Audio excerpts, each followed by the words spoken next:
Yeah. Learn and live in love. Learn, live, and love. Yeah. Come on.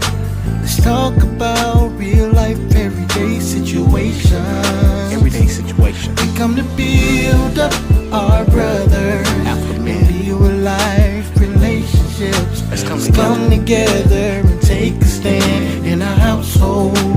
Welcome to the Backbone Show. Yeah. We welcome you Welcome to the Backbone Show. to the Backbone Show. Yeah. Oh. Let's go.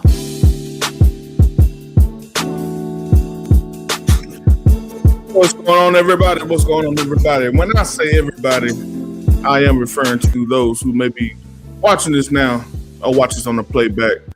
Thank you so much for joining me. My name is Mel. I'm the creator of the Backbone Show, and we've got this new thing going. My whole purpose when I'm here, man, is to help men find their true backbone. We know that what's been going on since the 60s in the Black community, especially, that women have been the backbone of the Black community. There's been several politicians that have said this, that Black women are the backbone of the Democratic Party, therefore they're the backbone of the Black community. So I'm here to do my little small part in changing that. If I change one man from what I do, I feel like I can go to heaven smiling. I'm just joking. Either way it go, guys, I thank you for joining me. If you're watching this right now, or if you're watching on the playback, hit the like button. Hit the like button or the dislike, because this is a conversation where multiple people may agree, multiple people may disagree.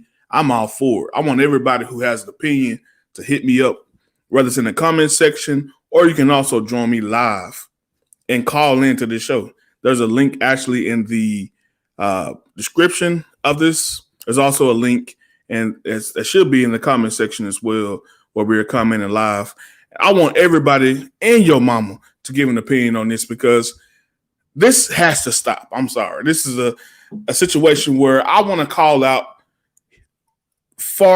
just literal hypocrites.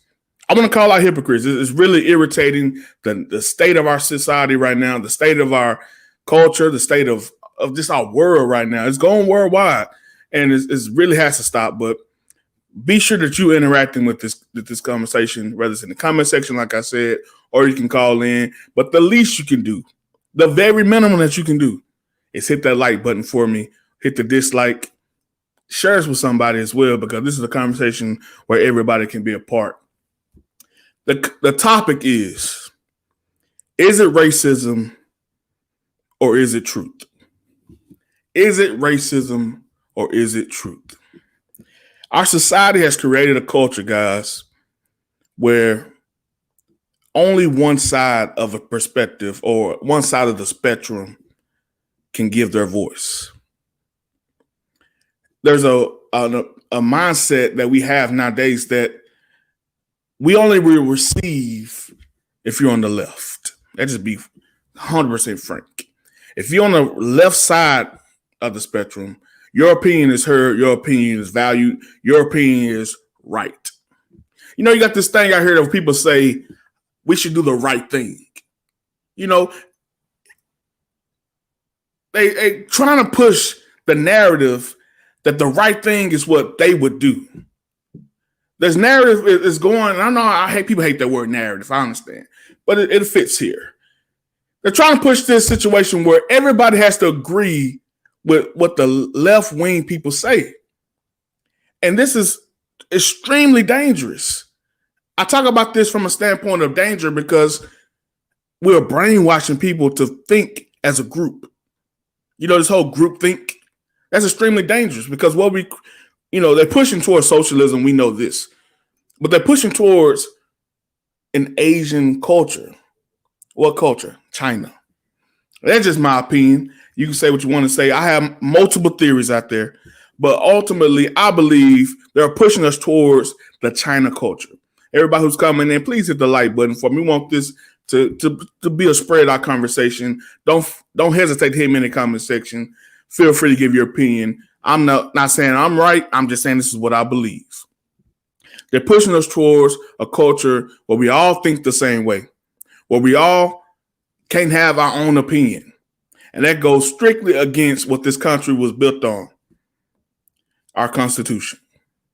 But I want to give you guys a couple stories, and I just want your opinion. I want you to give me your opinion strictly on, do you believe this is racism or is it the truth? It's a couple stories that's gone viral as of this week. Well, maybe last week, but I believe this week as well.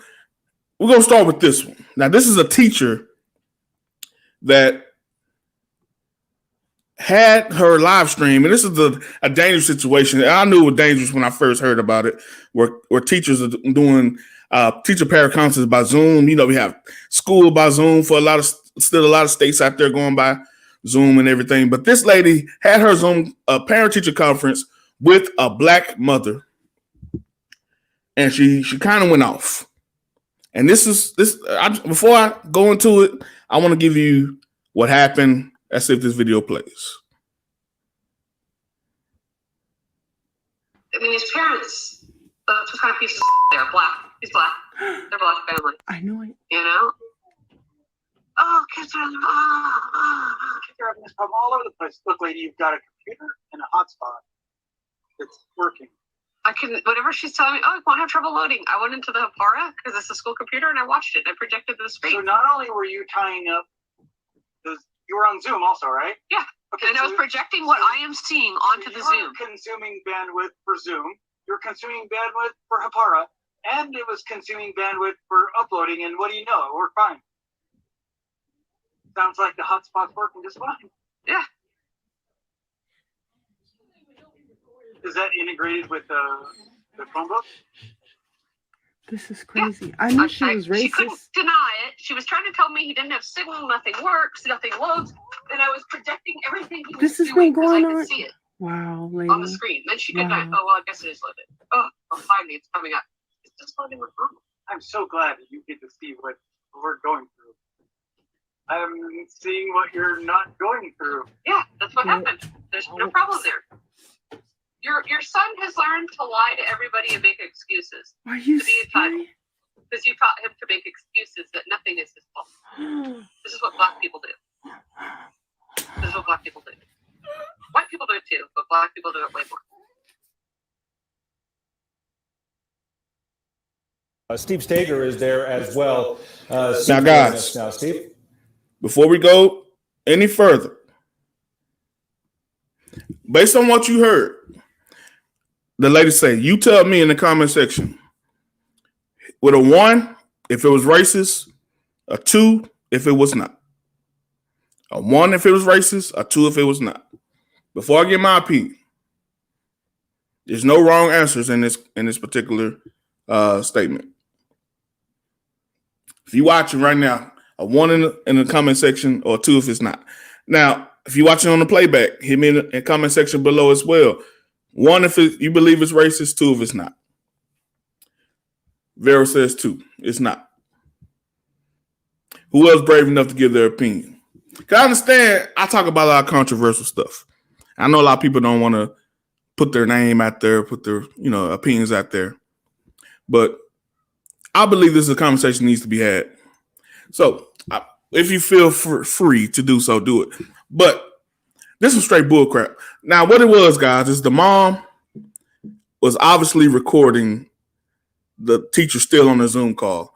Now, what the teacher had was conversations people have every freaking day. Vera, I'm with you on that. I don't believe it's racist. Prejudice, yes. Wrong to say in a conversation at work, yes. But do I believe it's racism? No. See, we come to a point where we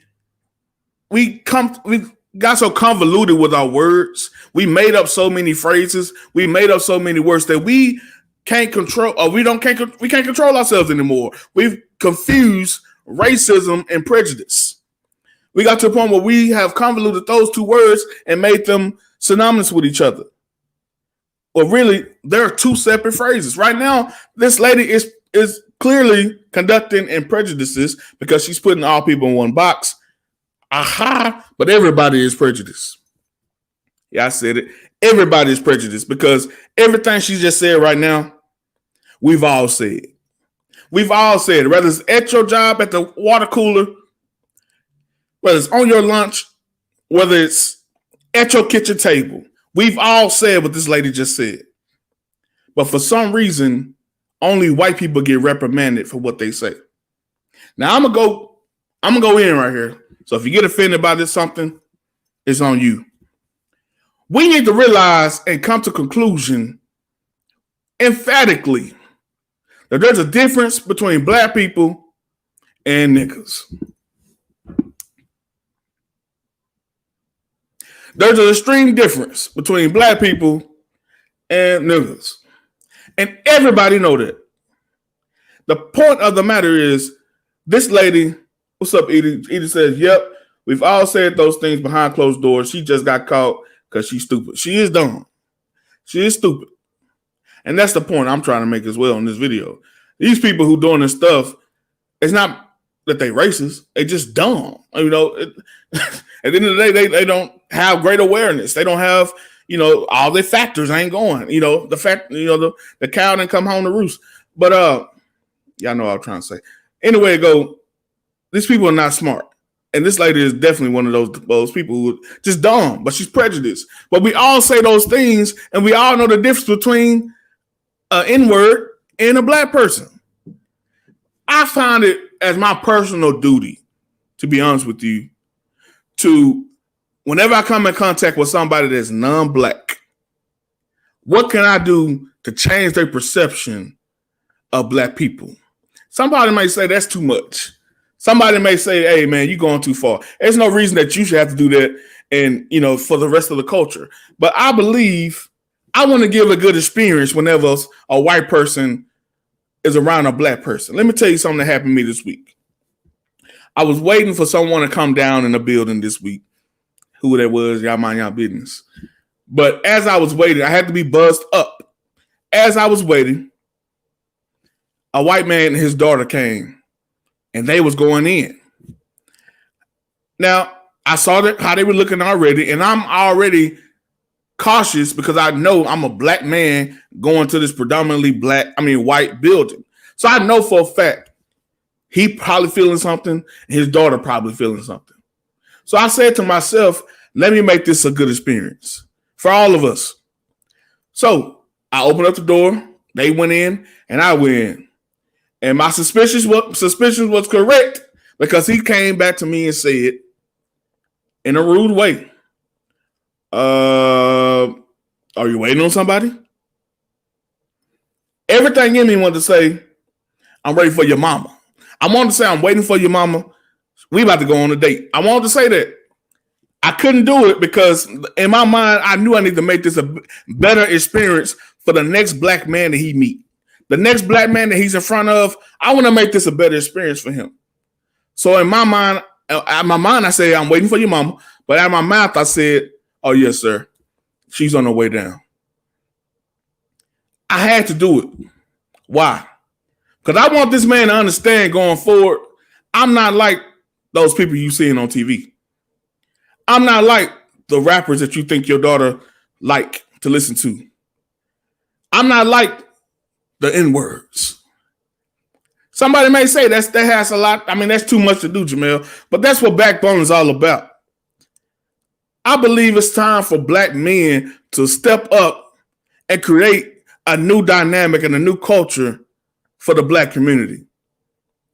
There used to be a standard in the black community. There used to be a standard to upheld because before the 60s and before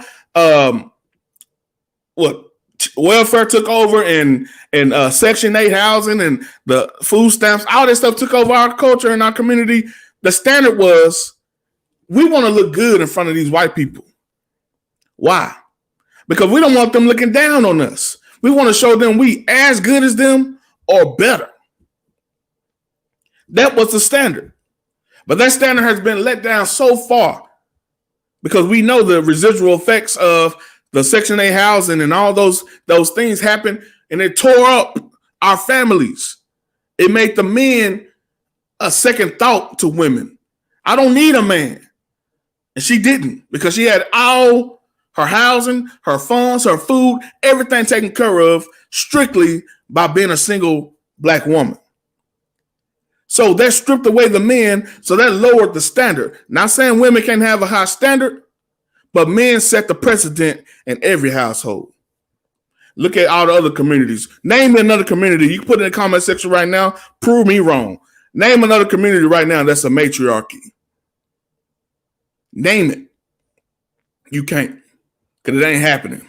So with this story, the mother had very low standards for her son, obviously, because her son wasn't doing crap in school. Matter of fact, this lady, the teacher had reached out to the mother so many times. The only reason this mother reached out, because she realized, finally looking at the report card after months and months, realized her son failing. And she want to blame COVID, and she want to blame the teacher. After the teacher had already been reaching out multiple times to get her son in order. But now she want to reach out just because she see a failing grade. That's the low standard she had. It don't make sense to me. So essentially, this teacher was not lying. This teacher was telling the complete truth, 100% truth. It didn't feel good to the woman. And it came out the wrong mouth. I want to know, who can tell the truth to black women? That sounds bad, don't it? But it's the truth. Who can tell the truth to black women? Because at the end of the day, if a father would went into that, I can't tell y'all, listen, my dad was on this channel a couple weeks ago, right? He told y'all a story how he went to my school and it was 3 different teachers of 3 different races that told him a bad report about me. And I got my butt whooped. I can't tell you how many times my mama came up to the school. That was the first time my dad came. But how many times my mama come to the school and get into it with the teacher because her son ain't bad. When I was doing it. But she got into it with the teachers because I didn't raise my son like that. Women have a hard time with accountability across the board, but definitely black women. But my dad, I'm telling you, more fathers in the household or just more fathers in the kids' lives will stop all this mess. This lady was talking from a perspective that she clearly sees every day. But they missed one part. Tell me how this lady racist when the last sentence she said was, either you called in, call back, I see you. How's this lady racist? I'm going to get to you, Edie. How this lady racist? Tell me, how this lady racist when the last word she said was, white people do it too, but it's mainly in blacks. They don't want to hear that. White people do it too. Now, Vera says, I think black women can tell the truth to other black women. It has to be the black woman that others look up to and respect. I would agree with you, Vera, but I have to disagree because Shahrazad Ali was the first black woman I heard of in the 80s. And you can look her up right now, that told black women the truth, and they shone this lady and made her to be the biggest villain in the world. But we're going to add Edie to the conversation. I'm glad somebody's calling in, not afraid. Let me put my headphones in so I can hear you.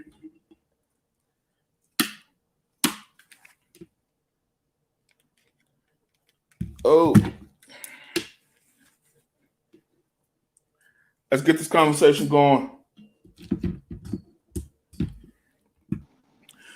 What's going on, Edie? Can you hear me? Hi, can you hear me? I got you. It's a little Yes, delayed. I can hear you. All right, but go ahead, share your opinion. Okay, so earlier you mentioned that there's a big difference between like black people and niggas. And so I wanted to share something that happened earlier today, and just to prove a point that there is a such thing as being a black person, but you still try to get rid of the nigga inside of you, you know? So I was at Hobby Lobby today and I made a purchase. And at the very last minute, I told myself, oh, there's something else that I need to pick up. So I left the items up front at the cash register so I can go back and pick up what I wanted. So I got what I wanted and I came back to the cash register. And so the lady, she didn't realize I had already purchased the things that I had left. So she was like, oh, did you buy this? And I said, yes, I already bought it. And so the nigga inside of me was like, this lady is racist. Like, she's an actual racist. But then the black person inside of me was like, no, she's an employee at Hobby Lobby and she's doing what she's supposed to do and she doesn't want to get in trouble. Right. So it is a conversation that you have to yourself, like with yourself as well, to be like, am I being logical right now, or am I just making things up in my brain? You know, That's so true. I just wanted to share that with you. If you a nigga, you know, you can get that nigga out of you. It's possible. You just have to have some conversation with yourself. No doubt. And we all are reformed niggas. And just the the mere fact of how far are you willing to branch out from what you've always seen. And so with this story here, what do you believe that, I mean, do you believe that she was wrong? Do you believe that the mother is overreacting? Do you believe, because right now there's a lawsuit going on. The mother is suing the school, suing the district or whatever. So she's going to get paid behind this. And I mean, so what's your overall opinion about the story? All right. Well, I already told you, you know, I still got some nigga ways inside of me. So I can't blame her for wanting to go after her and get some money.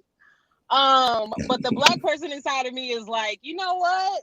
You know, we've all had those conversations, like I said in the comments below. We've had those conversations by ourselves or with people or with our family. We just didn't get caught. But at the end of the day, we all have a little bit of prejudice inside of us. It's just that this lady was stupid enough to just say it and not end the conversation or hang up. So that's how frustrated she was. She just made a stupid decision. So, yeah. 100%. 100%. Well, I appreciate you for joining in the conversation. E, do you have any last thing you want to say? No, that's really it. I'm so happy to be on here, and I'll definitely be calling again. So, yeah. I definitely appreciate it. Hope you have a wonderful night. You too. Talk to you later. Bye. All right, bye. So there it is, guys. I mean, we all have our situation, have our ways. You know, we all started somewhere and we're trying to grow. Now, let me tell you another story. I'm in my personal life. I just gave you the one about the elevator situation or me and the white guy interaction. And let me finish that because he ended up actually coming the next day. He ended up seeing me again. And so then he ended up seeing, what's up, TK, in the building. He ended up seeing me, interacting with the person I said I was waiting on. So he had to come to himself, I'm sure, to realize, this black guy was telling the truth about who he was waiting on going in the building. He wasn't trying to rob us, as he first thought, I guess. But another story, guys. Some of you may not know, but I just got into an auto accident on Sunday. Right after Easter service, I was playing the drums. Went to go get me a salad. Salad place was closed. I said, let me just go to the house. I was crossing the median, trying to go home. Bam! Got hit. Now, I'm all right, as you can see. Got a little sore here and pain here. But, you know, when you get hit, you automatically look down. The pain, trying to see all your faculties all together. Like, my car, Lord. But then you start trying to fix the situation, or it looked like, see if the other person's okay. So I looked up, and I behold who was next to me. It was a ghetto black lady. All I seen was red hair, red weave. I was like, I can't tell you what I said because I cursed. And I don't curse on my channel. But all I saw was red weave, and I said, it's about to go down. So I get out the car. I'm a courteous guy, so I made sure she was all right. I said, you all right? You all right? She got out the car. Oh, my God. It's the last thing I need today, bro. Oh, my God. So she freaked out so much, I couldn't go on to my normal spiel, which is You old mother, I would have did that. But so I went on and, calm down, stay calm and say, hey, both of us can't be out here acting ghetto. So I told her, go over there to the parking lot and I'm going to go over there myself. My car wouldn't move, so I stayed in the median. So I ran, left my car there and I ran across the street. So as I ran across the street, I get over there. She ain't nowhere to be found. I said, what? I'm looking around. She ain't nowhere to be found. Now, we around several restaurants. So all of a sudden, people start yelling at me, hey, bro, she took off. She took off. I'm like, what? So my mind came to first thing in my mind, this old ghetto chick on hit and run. First thing in my mind, So I'm prejudiced, right? Or not. So anyway, somebody else came around and gave me their license plate. Nice little lovely family. She said, hey man, we saw her run off. We took a picture of a license plate for you. Okay. So by this time I called the police. Police get there and they, me and him interacting very well. Her butt finally come back. She get the, interaction with the police. Then she leave again. So she left a total of 3 to 4 times. 3 to 4 times. So the police told me, hey man, this seems suspicious. So I showed him a picture of her license plate. He called it in 24, 35, 24. She ain't got no insurance, bro. Damn. So that's what suspicious activity he was talking about. It looked suspicious. But I already knew when I looked up and saw that red hair, first thing in my mind, she ain't got no insurance. I'm just saying, but was that prejudice? Was that racist? Or was it the truth? That's what I'm trying to get you guys to see. Most of the times that we say that are prejudice, 3 or 4 times, TK, it didn't make no sense. Most things that we think are prejudice, most things we think that are racist, has truth within it. We just don't like the mouth it's coming out of. Kobe, can I talk to you? They ain't listening. Can I talk to you, Kobe? Rest in peace. We don't like the mouth it's coming out of. That's the point.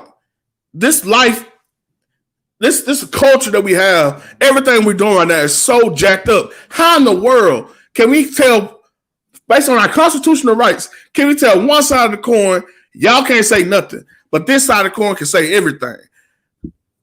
Tell me that, y'all. How can one side of the coin say nothing, the other side can say everything?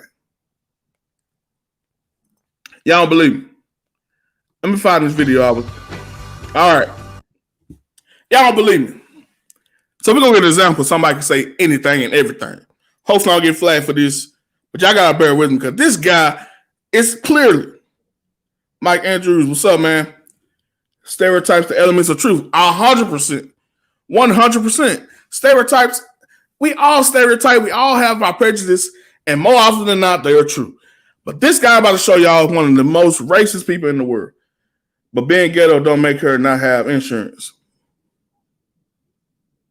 TK, I love you. I ain't saying that make her not have insurance, but it was a high probability. And I was right. So this guy I'm about to show y'all is one of the most racist people in the world. But this man can say anything and he clearly get away with it. He gets away with everything he says. Check him out. Comedian and actor D.L. Hughley has been entertaining audiences for 3 decades now. One of the original kings of comedy, Hughley is also a New York Times best-selling author, thank you very much, with a nationally syndicated radio show available in more than 60 markets. Thank you very much on that, too. His new book is called, I love this title, Surrender White People. Surrender White People.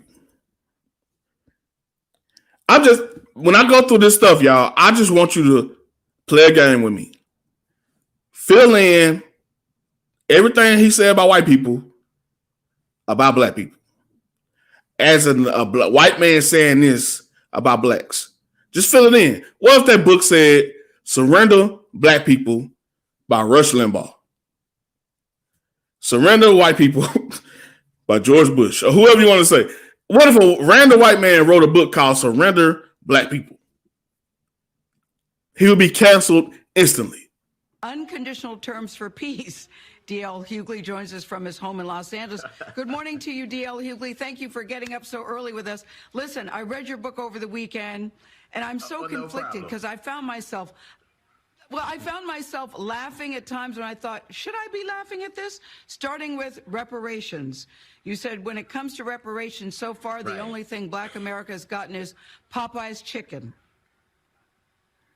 What do you mean? Yeah, that's the closest we came. Because I remember when reparations talks were, it didn't, yeah. Reparations talks were hot and heavy, right? And then all of a sudden that chicken sandwich came out at Popeyes, and we haven't heard anything about it since. And they ran out of chicken when we started liking it. But I just, the title is basically what's basically happening now. I started writing this book a year and a half ago, but basically it is about America giving up its white privilege and its idea what that means, and just letting everybody else be a part of the American experiment. And I think had I known that all of this, that NASCAR would be talking about Black Lives Matter, that the NFL would. All right, deal with a couple things. Y'all going crazy in these comments. Y'all stupid. Yes, Vera, I cringe as well at the title of the book. TK, for sure he'll be canceled. And yes, he does. Definitely like a silverback. Albino silverback. Guys, come on now. Listen to what this man is saying. White privilege. And we know that's an actual term nowadays. But I want y'all to kind of get in y'all belief. This is not an original opinion by me or a statement by me. Get in your mindset that all words are made up. We making up terms as we go. Just want to let y'all know this. The life was so much better back in before the 60s, before the civil rights era. Be honest with you, I know I'm like a coon for saying that, but before the civil rights era, life was so much better for us as Black people because we have all these divisive terms that always that plants us against everybody white. Everybody white didn't do nothing bad to us. I just want to let y'all know. It used to be a day where we knew who the racist people was. The KKK. You know, if you want to use white supremacy, you can. But we knew who the racist people was. People who have Confederate flags. There's various opinions about that. But my main opinion is I don't want the Confederate flag long. If Confederate flag means they're racist, let me keep that flag up. I want to know who racist. I want to know who stay away from. But no, we keep using terms like white privilege as if somebody had control of what color they are. And as if also Blacks don't have privilege. One of the privilege we have goes to another point he says. This whole reparations idea. First of all, I'm about my life is all about I get out of life what I put in, right? I get out of life what I put in. So what that means is I don't want handouts whatsoever. So I especially don't want handouts based on something I had nothing to do with.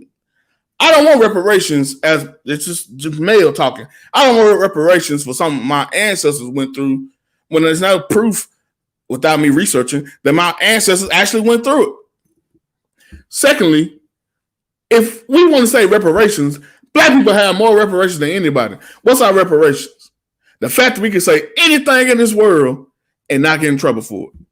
Yeah, you may say it's not a tangible thing. There's no money involved with that. You can say what you want to say. But at the end of the day, Black people have complete autonomy to say whatever they want to say and don't get no reprimandment. Take that for reparations. Recognize Juneteenth and that people would be saying Black Lives Matter in all kind of arenas that you never imagined it. It would have been a shock. But the book basically is asking them what they're starting to do now. But that's what I think is so interesting, D.L. You started writing this a year and a half ago, certainly not knowing that it would be as relevant as it is today. Yeah, but the thing about race in America, like Black people in America is like a Marvin Gaye song. Like My Mercy, Mercy Me, what's going on, all those things will always happen because we keep coming back to the same places and rehashing the same thing. Are we back at the same places? We back at the same places. This is the most disingenuous talking point of Black people like D.L. Hughley. We back at the same places. When last time I got sprayed down by a fire hose? When last time you had a dog sicked on you by a cop? When the last time you was hung? Well, we back at the same places. Oh no, they still controlling us. They controlling our mind. They controlling our businesses. They controlling our money. That is the dumbest thing in the world. How many billionaires do we have in the black community? Reach our comments. Edie says he's dumb and stand-up comedy went to the grave with Bernie Mac. Rest in peace. I couldn't agree more. Vera says the same black people that want to live on welfare are the ones that want reparations. Woo! Great point. How about you get your crap together and stop looking at the government to give you wealth?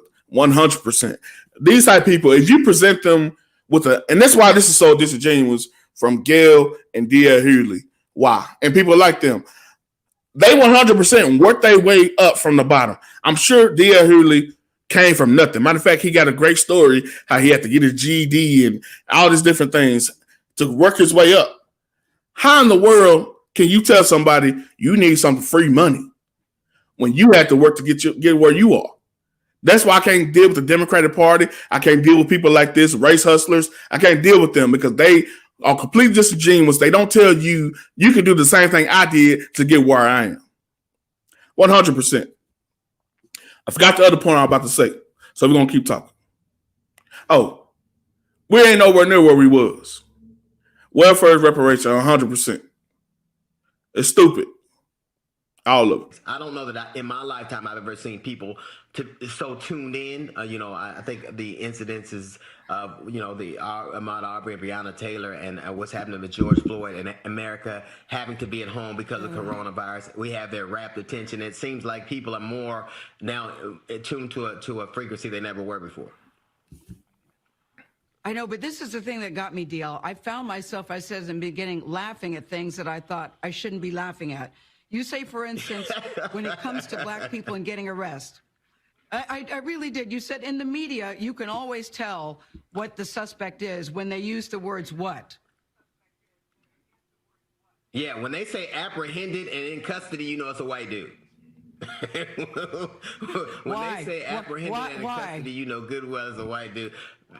Because black dudes are always shot. One is, you'll see him going to Burger King, and the other is a yellow line with a tarp across them.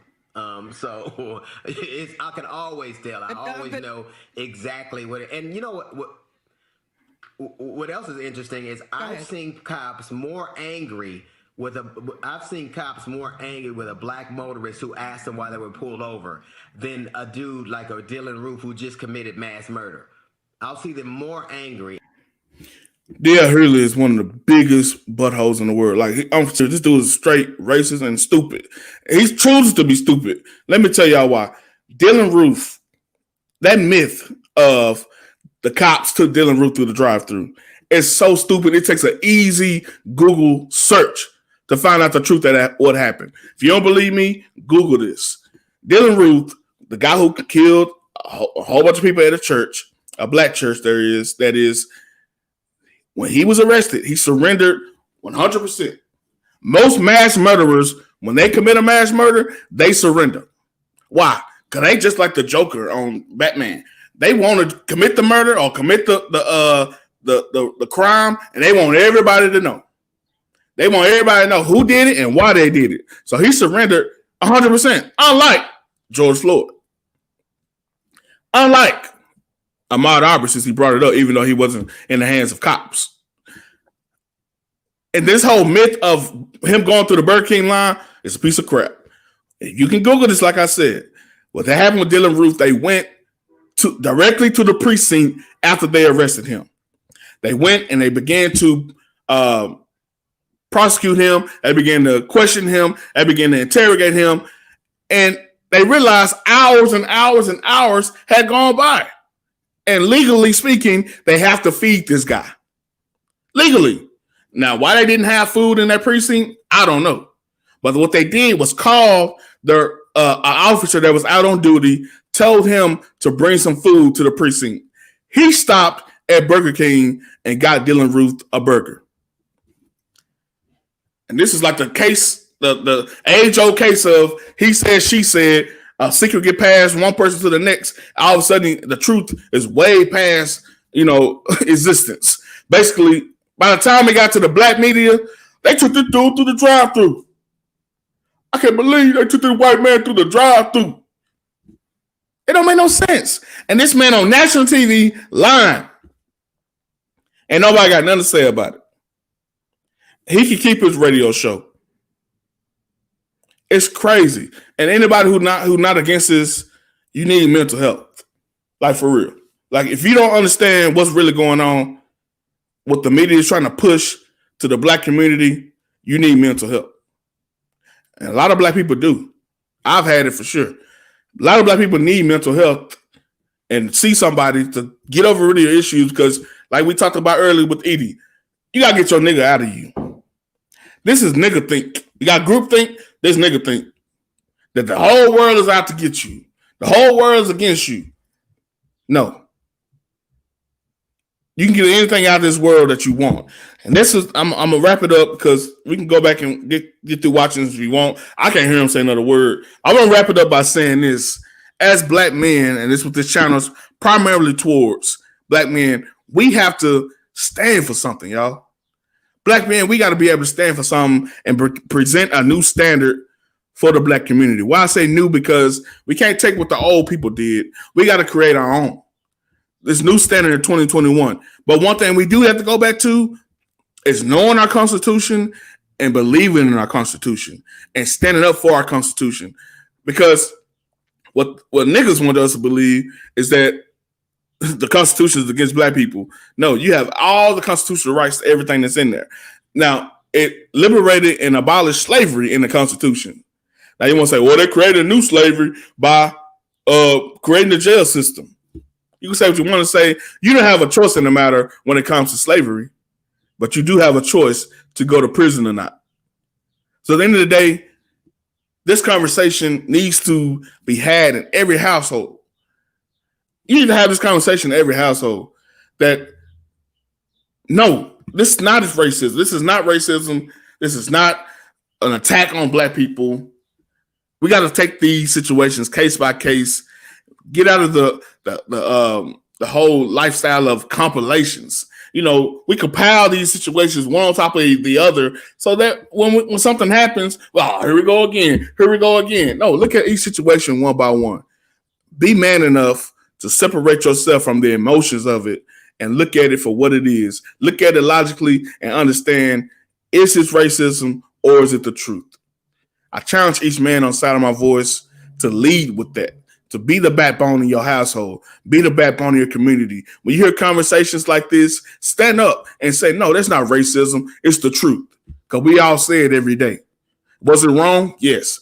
Was this teacher wrong? Yes. For saying it. But it was not racism. I want to thank you guys for joining me. If you're watching this again, hit the like button, share it with somebody. I love you guys. Thank you so much. Thank you, Edie, for joining as well. Hope more people get brave enough to come. As always, guys, let's grow. Peace.